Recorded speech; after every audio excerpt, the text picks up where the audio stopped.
2 Samuel chapter 2, King James Version.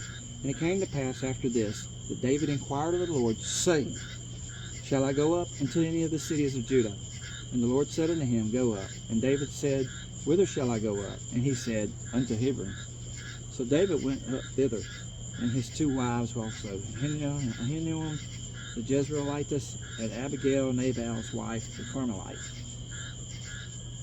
And his men that were with him did David bring up, every man with his household, and they dwelt in the cities of Hebron. And the men of Judah came, and there they anointed David king over the house of Judah. And they told David, saying, that the men of Jabesh Gilead were they that buried Saul.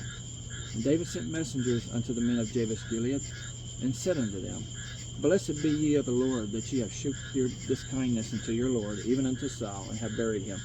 And now the Lord shew kindness and truth unto you, and I also will acquit you with this kindness, because ye have done this thing.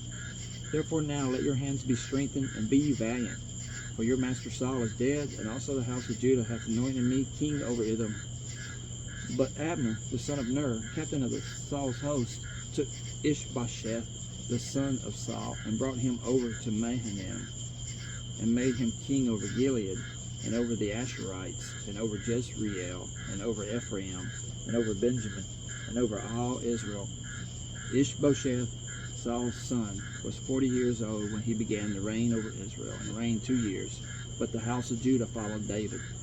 And the time that David was king in Hebron over the house of Judah was 7 years and 6 months. And Abner, the son of Ner, the servants of Ishbosheth, the son of Saul, went out with Menahem to Gibeon.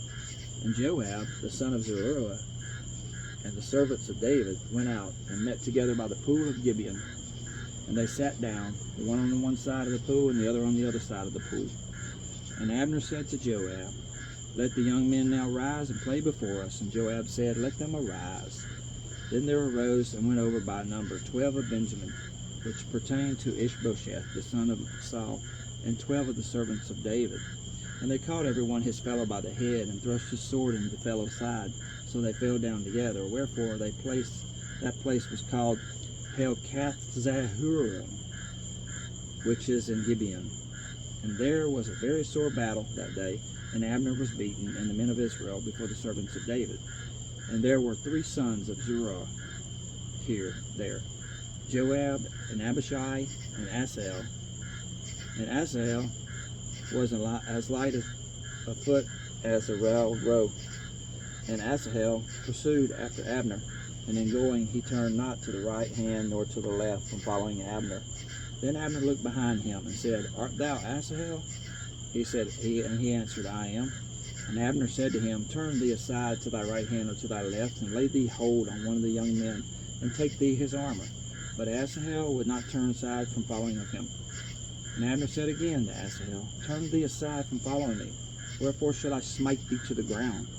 How then should I hold up my face to Joab thy brother? Howbeit he refused to turn aside. Wherefore Abner with the hinder end of the spear smote him under the 5th rib, that the spear came out behind him, and he fell down there and died in the same place. And it came to pass that as many as came to that place where Asahel fell down and died stood still. Joab also and Abishai pursued after Abner. And the sun went down when they were come to the hill of Ammah, that lieth before Giah, by the way of the wilderness of Gibeon. And the children of Benjamin gathered themselves together after Abner, and became one troop, and stood on the top of the hill. And then Abner called to Joab, and said, Shall the sword devour forever? Knowest thou not that it will be bitterness in the latter end? How long shall it be then, ere thou bid the people return from following their brethren? And Joab said, As God liveth, unless thou hast spoken. Surely then, in the morning, the people had gone up, every one from following his brother. So Joab blew a trumpet, and all the people stood still, and pursued after Israel no more, neither fought they any more. And Abner and his men walked all that night through the plain, and passed over Jordan, and went through all Bithron, and they came to Mahanaim. And Joab returned from following Abner, and when he had gathered all the people together, there lacked of David's servants 19 men in Asahel. But the servants of David had smitten of Benjamin, and of Abner's men, so that 360 men died. And they took up Asahel and buried him in the sepulchre of his father, which was in Bethlehem. And Joab and his men went all night, and they came to Hebron at the break of day.